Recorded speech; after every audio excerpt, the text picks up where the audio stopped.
सगळ्यांना. अकलूजला आदरणीय रणजितदादांनी शक्तीपीठाची माहिती देण्यासाठी बैठक बोलवली होती. कारण 2 महिने झालं प्रचंड संभ्रमावस्था शक्तीपीठाच्या बाबतीत होती. आणि 2 महिन्यापूर्वी दादांनी मी MSRDCच्या अधिकाऱ्यांना पत्र दिलं होतं की याची आम्हाला सविस्तर माहिती द्या. कारण का ऐक्यू होत्या सगळ्या गोष्टी, एवढे पैसे मिळणार, असा जाणार तसं जाणार. मग बऱ्याच ठिकाणी 70-30चा फॉर्म्युला निघाला, रोपं वाटली, काय काय, म्हणजे एवढा संभ्रम. कालपर्यंत मी फिरतोय तर वेगवेगळे अनुभव आले. ज्या दिवशी शिवरत्न बंगल्यावर बोलवलं आपण त्यावेळेस अधिकाऱ्यांकडून आधी आम्ही समजून घेतलं, दादांनी, मी आणि उत्तमराव जानकर आमदार माळशिरसचे, आम्ही तिघांनी समजून घेतलं की शक्तीपीठ जातोय कसा, त्याला नुकसान भरपाई मिळणार कशी आहे, कोणत्या पद्धतीने मिळणार आहे, सर्व्हिस रोड आहेत का नाही, जे काही चालू रस्ते ते बंद होणार का, अशा अनेक काही मनात शंका होत्या ज्या शेतकऱ्यांनी आमच्याकडे उपस्थित केल्या होत्या. ते सगळ्या आम्ही त्यांना विचारल्या. तरी एक शंका अजूनपर्यंत निघालेली नाही, ती शेवटी सांगतो. पहिली गोष्ट, यात नुकसान भरपाई जर आपण सहमती दिली तर 5 पट नुकसान भरपाई देणार आहे. ती पण कुठली, जो करकम मधला रेडी रेकनर रेट आजचा चालू आहे, ते गेल्या 5 वर्षाचे रेडी रेकनर रेट काढणार, त्याचा ॲव्हरेज काढणार. आणि ते ॲव्हरेज समजा 15 लाख रुपये इथं जर बागायतला असेल किंवा फळबागाला 15 लाख रुपये विक्री असेल रेडी रेकनर, तर त्याच्या 5 वर्षाचा ॲव्हरेज काढणार. 5 वर्षाचं येईल साधारण 10 ते 11 लाखाच्या दरम्यान. ते 11 लाख प्राईस निश्चित करणार, ते पण हेक्टरी, एकरी नाही. त्याच्याप्रमाणे मग ती एकरीवर जायचं आपण आणि ती रक्कम आपल्याला मिळणार. ती कोणाला माहित नव्हतं. जे ते कोणतर येऊन सांगायचं कोटभर रुपये मिळणार आहे, ते होणार आहे, ते असं काही होणार नाही. या पद्धतीनं होणार. आणि संमती नाही दिली तर तुम्हाला 4% मिळणार आहे. तुमचं तुम्ही नंतर लवादाकडे अपेलात जायचं आणि भांडत बसायचं, मिळेल तेव्हा मिळेल, असं आहे. कारण का अजून पालखी मार्गाचं माळशिरस तालुक्यातून 2 पालखी मार्ग गेले, त्याचे लवादाचे पैसे अजून शेतकऱ्यांना मिळालेले नाही. त्याचा पद्धत गुंट्यावर घेतली. केंद्र सरकारने 2 रस्ता केला, त्यांनी गुंट्यावर घेतली. दर चांगला मिळाला तिथं शेतकऱ्यांना. परंतु आता हे सगळे नियम बदलले आणि नवीन आलेले. परत एक प्रश्न गेला की म्हटलं आता आपलं ठीक आहे, तुमचा भाग बागायत आहे, काही माळशिरस तालुक्यात लोज बागायत आहे. माढा तालुक्यात मान, खटाव आणि माळशिरस मधली 1-2च गाव, ही कायम दुष्काळी गाव आहे. ते कोणतं नेऊन आंब्याची झाडं दे, ही दे, तुम्हाला 70% देतो, 30%, शेतकऱ्याला 30% आणि झाड आणून देणाऱ्याला 70%, आणि कोटभर रुपये मिळतील, काय काय कॅल्क्युलेशन सांगितलं. मी त्या अधिकाऱ्याला प्रश्न विचारला, ह्याचं काय सांग बाबा. तो म्हटला GR असं आहे की गेल्या 3 वर्षाचं सॅटेलाइट मॅपिंग चेक करायचं आणि ग्राउंडवर पण जायचं, कृषी खात्याने पण मोजणी करायची आणि वन खात्याच्या अधिकाऱ्यांनी मोजणी करायची संयुक्त, आणि त्याच्या नोंदी आमच्याकडे द्यायची. जेव्हा आम्ही आज 4-5 जण बसलो होतो तेव्हा त्यानं सांगितलं की सॅटेलाइट मॅपिंग फायनल लागणार. बाहेर पब्लिकमध्ये आला आणि म्हणला कृषी अधिकारी आणि वन अधिकारी जे करत की फायनल. बरोबर, तो होता त्या दिवशी. 4 वेळा विचारला प्रश्न त्याला, ते गडबडून गेला तिथं. आता मी ठरवले की अजून एकदा लेखी विचारायचं. मीच माझ्या पत्राने लेखी विचारणार आहे. काय शंका ज्या शेतकऱ्यांच्या मनात आहे त्या सगळ्या विचारणार आहे. त्याचं उत्तर लेखी येऊ द्या, म्हणजे पुरावा आहे आपल्याकडे. त्या दिवशी हे जाणवलं की सगळे शेतकरी नव्हते, बऱ्यापैकी पुढारी मंडळी असली त्या गावात. बोटावर मोजणे आहेत की बाधित शेतकरी होते.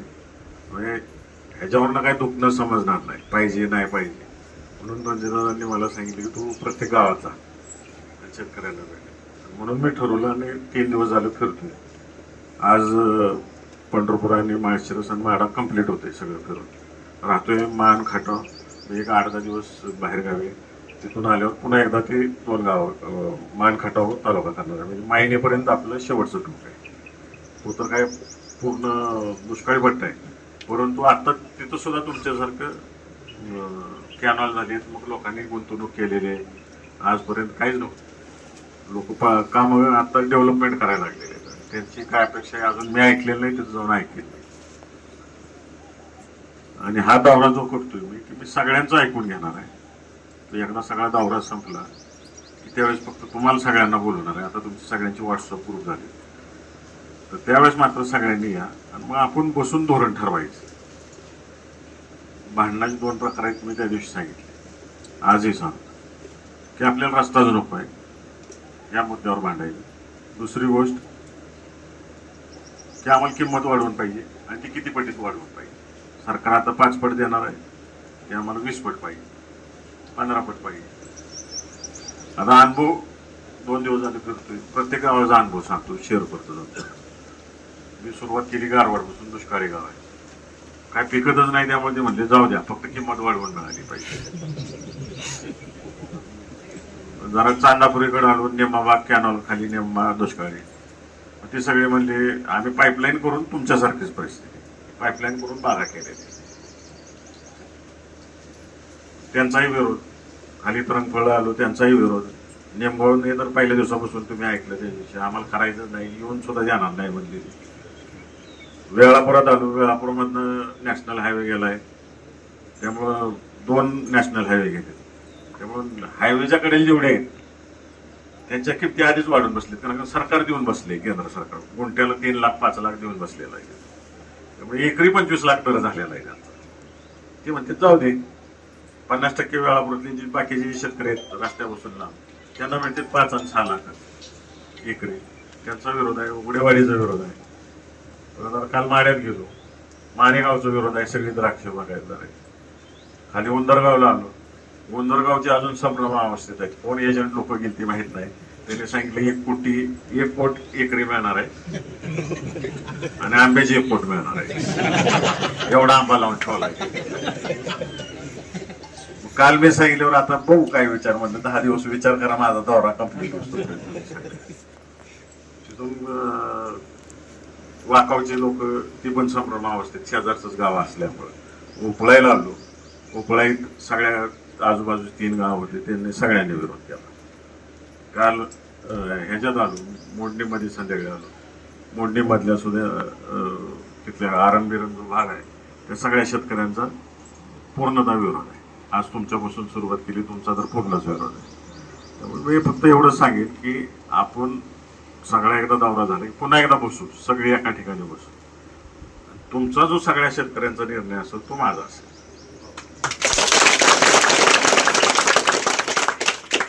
आणि कुठेही तुमची साथ सोडणार नाही, कोणतीही संघटना. मला कोणताही ऐकून घे, ते तुम्ही सांगतो म्हणजे कोणतीही राजकीय किंमत मोजायची, वैयक्तिक किंमत मोजायची वेळ आली तरी मोजणार. तुमच्या उभा राहतानाच ते अशा गोष्टी ठरवलेल्या, त्यात माझ्यात बदल केलेला नाही. अजून 2 वर्षात तर मी बदल केलेला नाही. उभा राहताना सगळ्या लोकांना सांगितलं होतं, तीच माझं मत आजही आहे. तुम्ही मला निवडून दिले, हक्काने निवडून दिलेलं आहे, आणि ते विसरणार नाही. मी तुमच्या बरोबर राहील, खांद्याला खांदा राहून. जसं मागाशी म्हणजे जेलमध्ये जायची वेळ आली तर मी पण जाईल, मागं पुढे. तुमच्या सगळ्यांच्या पुढे मी 1 पाऊल असेल, एवढं लक्षात ठेवा. जे काय माझ्या मतदारसंघातली जनता ठरवेल मी त्यांच्यावर राहणार. फक्त मला फील्डवर जाऊन जाणून घ्यायचं. आता कालच्या 2 दिवसाच्या दौऱ्यात वयस्कर मंडळी बरेच जण भेटली, जी 70-75 पुढची लोक होती. उपळाईत एक वयस्कर शेतकरी होते, ते म्हणले आम्ही दुष्काळात सुकडी आणि चिचुक खाऊन जमिनी जगवले. आता कुठं कॅनलचं पाणी आले, उपसा सिंचन योजनेचं पाणी आले, आता आम्ही बागायत व्हायला लागले आणि आता सरकार काढून घेणार. तू जसं सांगितलं, दुष्काळाला तोंड दिलं, कोरोनाला तोंड दिलं, गारपिटीला तोंड देते, अवेळी येणाऱ्या पावसाला तोंड देत आहे, अनिश्चित बाजाराला, आता युद्धामुळे अजून दर पडलेले, त्याचं वेगळं नुकसान तुम्ही सगळेजण सहन करता. ह्या सगळ्या गोष्टीला 3 पिढ्याने लढा देऊन ही कष्टातून उभ्या केलेल्या गोष्टी आहेत. त्याला एकतर उद्योगपतींना जसं मोबदला मिळतो, उदाहरणार्थ बघायला गेलं तर पुरंदर एअरपोर्ट तिथे 2 कोटी रुपये मिळायला लागले. एकरी का मिळायला लागले? एक तर बघितलं, एका बाजून पुन्हा चिटकलेलं आहे, एका बाजून सासवडची सगळी डेव्हलपमेंट चिटकलेली आहे, आणि एका बाजून शिरवळ खेड शिवापूर सगळी MIDC आणि मध्येच ती एअरपोर्ट आहे. आणि एअरपोर्ट होणार हे 5 वर्षापूर्वी जाहीर झालं. तोपर्यंत पुण्यातल्या बिल्डर लोकांनी जमिनी घेऊन ठेवल्या, उद्योगपतींनी घेऊन ठेवल्या, काही नेते मंडळींनी जमिनी घेऊन ठेवल्या. राहिली होती 30-40% शेतकरी की ज्यांचा विरोध होता, मोबदला कमी विरोध होता. आता ह्यात फायदा कोणाचा झाला? एक्वायरिंगचा, उद्योगपती, पुढारी आणि राहिलेले शेतकरी. तेवढा मोबदला आपल्याला मिळणार आहे का? नाही. औद्योगिक पट्टाच नाही. जसे तुम्ही मुद्दे मांडले की रत्नागिरी नागपूर हायवे जो आहे आत्ताच तो रिकामा चालतोय, म्हणजे त्यातला 50 का 60% भाग हा रिकामा चालतोय, तेवढे हेवी ट्रॅफिकच नाही. त्याला कन्व्हर्ट करा तुम्ही एक्सप्रेसवे मध्ये, शासनाचे पैसे वाचतील, नवीन ऍक्विजिशन करायची. हा याच्यात काही टेक्निकल दुरुस्त्या केल्या तर होऊन जाईल. ते तुम्हाला एक्सप्रेस करायचं म्हणल्यावर त्याला कंपाऊंड करायला लागते, हायला रस्त्याला कंपाऊंड मारायचं आहे तुम्हाला, आणि जिथं जिथं इंटरकनेक्टिंग आहे तिथं लोकांना ह्या गावातून त्या गावात जायचं तेवढंच करायचं आहे, पैसाही वाचेल. अशा अनेक गोष्टी. तर आत्ता मोकळ्यात बोलून उपयोग नाही, आधी सगळ्यांचं ऐकून घेऊ. मी तुमच्यावर एवढं 100% सांगतो. दुसरी गोष्ट, प्रत्येक शेतकऱ्यांनी प्रांताकडे आणि तहसीलदारकडे हरकत नोंदवली पाहिजे. ज्याचं उतार्यावर नाव आहे त्याच्या नावाचं त्याचंच करावं, नाही तर पोराच्या नातवाने जाऊन अर्ज द्यायचा ते नाही चालणार. ज्याच्यावर नावावर उतार आहे त्यानंच केलं पाहिजे. स्वतंत्र नोंदवा, वैयक्तिक नोंदवा. मग आपण सगळा अभ्यास करूया. काल मोडणीमध्ये काही शेतकरी ऍडव्हान्स मध्ये म्हणले की आम्ही कोर्टात जाणार आहे. मी त्यांना सांगितलं ठीक आहे, ग्रामसभेचा एक ठराव पण करून टाका. तर आपण त्या ठिकाणी काय मोडणीमधलं सांगतो, काही तिथल्या मंडळींनी कोर्टात जायचं. मी म्हणलं अजिबात गडबड करू नका, कोण तर कोर्टात जायचं आणि कोर्टाने ह्यांनी कच्चा वकील दिला, निकाल उलटा गेला तर सगळ्यांना भोगायची वेळ. तर हे धोका नको म्हणलं. काय ते एकत्रित बसून निर्णय घेऊ, चांगले दिसणार 4-5 वकील शोधून ठेवू आपण सगळ्या गोष्टींची. युद्धाला जायचं म्हणलं की सगळ्या गोष्टींची तयारी ठेवू, आणि जे लोकशाही मार्गाने जायचं आहे ते सगळ्या टप्प्याटप्प्यात जाऊ. आधी दादा, मी, आमदार साहेब आम्ही सगळे जाऊन मुख्यमंत्र्यांना भेटू, बाबा हे नुकसान होते, त्यांना वस्तुस्थिती मांडू, बदला म्हणून विनंती करू. ज्या काही स्टेप्स आहेत गांधीगिरीच्या त्या सगळ्या पूर्ण करू, नाहीतर मग आहेच की रस्त्यावर. छत्रपती आहे सगळे आपण, महाराष्ट्रात शिवाजी महाराजांच्या ह्याच्यात जन्मलेलो आहे, मावळे आहे आपण सगळे. महात्मा फुलेंनी आपल्याला शिकवलेला आहे की संघर्ष कसा करायचा आहे, करू. आणि संविधान दिले बाबासाहेबांनी, करून असं या सगळ्या गोष्टींचा उपयोग. तर स्टेप बाय स्टेप जाऊ, सगळ्या शेवटी आहेत सगळ्या गोष्टी. तर मी आहे तुमच्यावर, आणि ह्या कायदेशीर मार्गाने आपण जाऊया, सगळ्या गोष्टी आपण करूया, एवढंच मी तुम्हाला सांगतो. माझ्या विनंतीला मान देऊन तुम्ही सगळी उपस्थित राहिला त्याबद्दल आभार आहे. काल एक नवीन शब्द ऐकायला मिळाला, म्हणजे वयस्कर माणसांकडून ह्या दौऱ्यात जसं मला शिकायला मिळते. एक आजोबा मला काल तिथं बोलले उपळायत, म्हणजे ही जे काय आहे आमचं, म्हणजे ही आमची पद्मिनी आहे. मी नंतर गुगलवर जाऊन सर्च केलं, त्याचा मला लक्षात लगेच समजलं नाही. त्यांनी समजून सांगितलं मला, मी 3 वेळा विचारलं काय काय मला समजत नव्हतं. तुम्ही पण सर्च करा तरुण पिढीने, पद्मिनी अर्थ काय त्याचा, जमिनीशी संबंधित आहे, तुमच्या शिवाराशी संबंधित आहे. अशा नवीन गोष्टी पण शिकायला मिळतील. धन्यवाद. बेधडक आणि रोखठोक बातम्या पाहण्यासाठी करकम सुपरफास्ट न्यूज चॅनलला सबस्क्राईब करा व बेल आयकॉनवरती क्लिक करून नोटिफिकेशन ऑन करा.